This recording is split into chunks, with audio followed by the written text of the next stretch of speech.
Monsieur le Président, ma question touche l'immigration des anglophones vers le Québec. J'aimerais vous entendre là-dessus parce que vous avez mentionné que la population anglophone du Québec n'est pas en déclin, mais elle est bien en croissance. Puis, je voudrais savoir quelle stratégie en immigration, vous en avez mentionné quelques-uns, mais quelle stratégie en immigration pourrait être utile pour QCNN? QGNN. QCGN, sorry, désolé.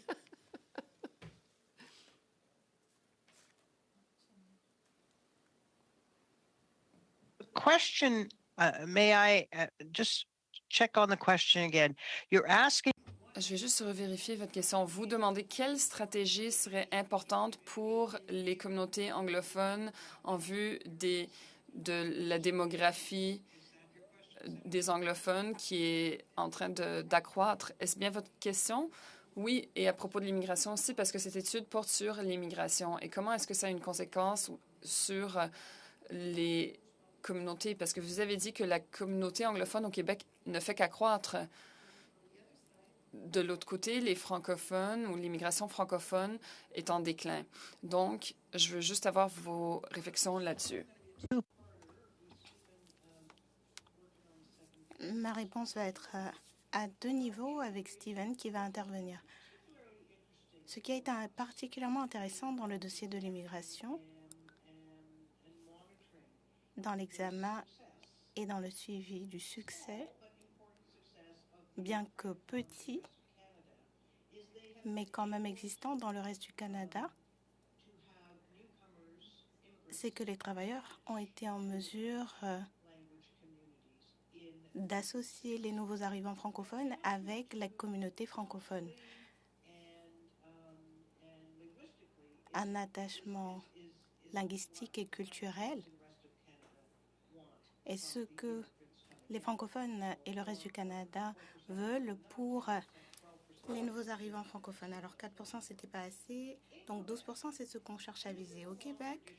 Et ça, c'est une longue tradition dans l'histoire du Québec anglophone. C'est que les gens qui arrivent ne viennent pas nécessairement pour faire partie de la communauté anglophone. Ils viennent pour différentes raisons. Et l'attachement à la notion, au concept, au cadre du Québec anglophone,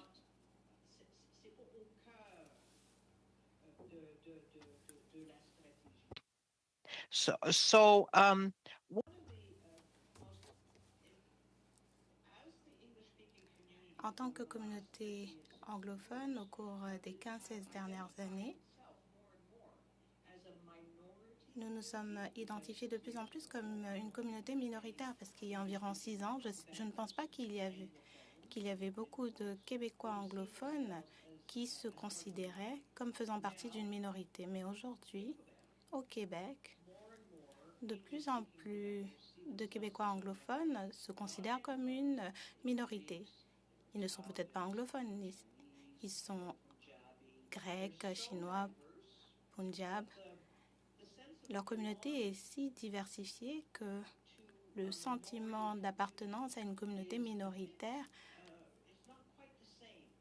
n'est pas vraiment le bon terme. Alors, la stratégie pour le Québec d'expression anglaise,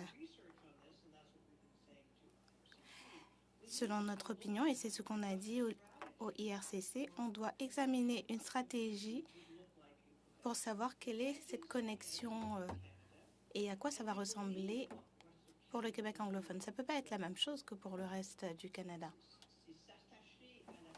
Expression française. In Quebec, it's going to take, if that's what we want. Au Québec, si c'est ce que nous voulons faire, les choses seront différentes. Pourquoi? Parce qu'ils ne peuvent pas fréquenter nos écoles, n'est-ce pas, à cause de la loi 101.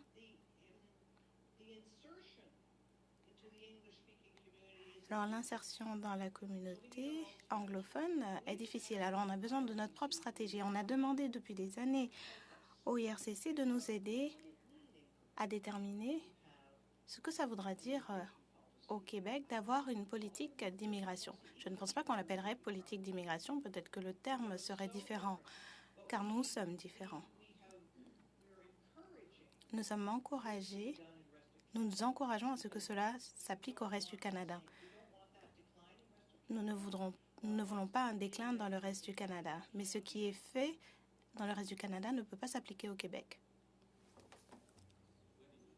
Je peux aller en deuxième ronde. D'accord, OK, en deuxième.